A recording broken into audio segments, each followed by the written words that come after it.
Hebat, Indonesia produksi drone berdaya jelajah 250 km dengan misi lantai 24 jam.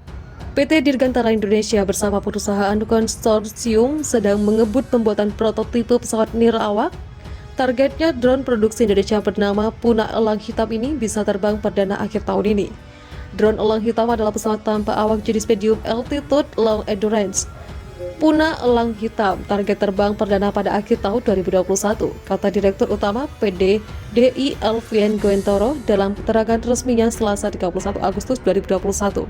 Saat ini, kata dia, pihaknya masih terus melakukan penyelesaian prototipe drone. Bersama dengan konsorsium, PT DI juga melanjutkan pengembangan ke tingkat kombatan sesuai dengan arahan Presiden RI dalam menjaga teritorial Indonesia di area perbatasan. Menurut dia, Puna Elang Hitam yang dapat beroperasi secara otomatis dan memiliki daya tahan terbang 24 jam dikembangkan bersama dalam sebuah konsorsium nasional yang melibatkan PT DI sebagai lead integrator, PT Lain Industri, 8 Balitbang Kemhan, Dislitbang AU, Potan Kemhan RI, BPPT, dan IPB. Menurut dia, penguasaan teknologi Puna Elang Hitam dapat menjadi sarana bagi kemajuan teknologi pertahanan nasional yang secara bertahap dapat membangun kemandirian industri pertahanan dalam negeri untuk pemenuhan kebutuhan alat utama sistem senjata bagi TNI. Hal tersebut dimaksudkan untuk menghasilkan produk drone mal kombatan yang dapat diterima TNI AU sesuai persyaratan operasi dan spesifikasi teknis. Target terbang perdana drone ini ternyata selesai jauh lebih awal. Karena saat dilakukan launching pada Desember 2019, konsorsium menargetkan selesai 2024.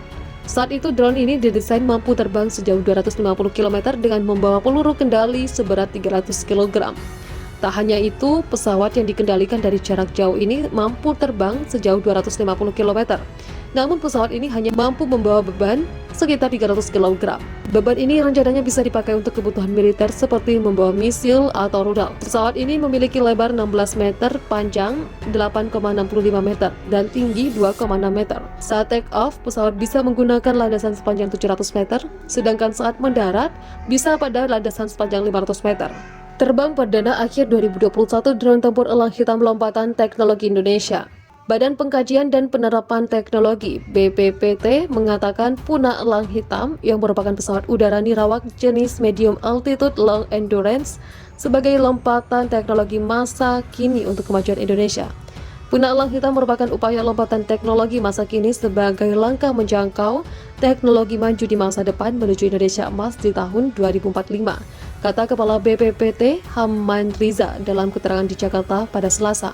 Ia menjelaskan bahwa Puna Elang Hitam yang merupakan inovasi teknologi di bidang pertahanan direncanakan terbang perdana pada akhir 2021. Puna Elang Hitam, kata dia, dapat beroperasi otomatis, memiliki daya tahan terbang lebih dari 24 jam, mempunyai jangkauan jelajah operasi 23.000 km tanpa henti, dengan ketahanan terbang tinggi selama 30 jam siang dan malam dalam radius 250 km. Pesawat udara tanpa awak tersebut dikembangkan bersama dalam satu konsorsium nasional yang melibatkan Kementerian Pertahanan, Tentara Nasional Indonesia Angkatan Udara (BPPT), Lembaga Penerbangan dan Antariksa Nasional, Institut Teknologi Bandung, PT Dirgantara Indonesia, dan PT Lain.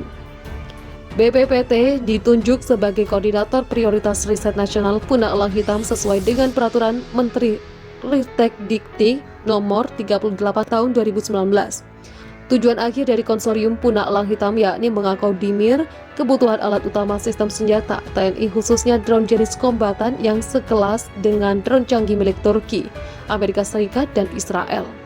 Penguasaan teknologi Puna Elang Hitam dapat menjadi sarana bagi kemajuan teknologi pertahanan nasional yang secara bertahap dapat membangun kemandirian teknologi subsistem Puna jenis MAL oleh anggota konsorsium. Hal tersebut dimaksudkan untuk menghasilkan produk drone mal kombatan yang dapat diterima TNI AU sesuai persyaratan operasi dan spesifikasi teknis yang dituangkan ke dalam sistem requirement document. Demikian Hamman Riza.